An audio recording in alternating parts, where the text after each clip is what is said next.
एकनाथ शिंदेंचं दावोसला जाणारं विमान हे इराण पाडणार होते। आमदार रोहित पवार यांनी हा गंभीर आरोप केलेल्या VSR कंपनीच्या बेजबाबदारपणे हा सगळा प्रसंग ओढावला होता। परवानगीशिवाय हद्द ओलांडल्यामुळे ही धमकी देण्यात आली होती। बहारीवरून धुरीचला हे विमान निघालेलं होतं। इराणनंतर इराकनंही शिंदेंचं विमान पाडण्याची धमकी दिली होती। परदेशात जाताना VSRनं परवानग्या घेतल्या नव्हता असा गंभीर आरोप रोहित पवारांनी केला आहे।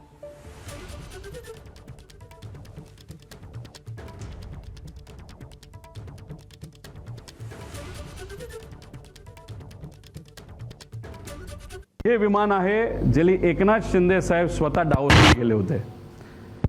हे विमान म्हणजे 16 ते 20 जानेवारी दरम्यान 23ला हे दावोसला विमान गेलं होतं। कुठलंही विमान VIP ला घेऊन जात असेल, नाहीतर तुम्ही स्वतः जात असाल तर फ्लाईट प्लॅन द्यावा लागतो। फ्लाईट प्लॅन जात असेल, समजा आपण पुण्यावरनं समजा दिल्लीला चाललो, राजस्थानच्या एअरपोर्टला सांगावं लागतं, ETC ला सगळ्याला सांगत क्लिअरन्स घेत पुढे जावं लागतं की दुसरं विमान आहे का। आणि जर इंटरनॅशनल प्रवास असेल तर मग तिथे आपल्याला बघावं लागतं की दुसऱ्या देशांची परवानगी आहे का। आणि बिना परवानगी जर विमान त्या देशामध्ये गेलं तर ते विमान पाडलंही जाऊ शकतं। आणि तसंच काहीतरी हे एकनाथ शिंदे साहेबांच्या बाबतीत घडलं अशी माहिती आमच्या आहे। आणि त्यांनी सांगितलं होतं तुम्ही जर आत्ताच्या आत्ता नाही वळला तर तुमचं विमान आम्ही पाडू। हे इराणच्या एअर डिफेन्सली त्या ठिकाणी सांगितलं होतं। त्याच्यात कोण बसलं होतं?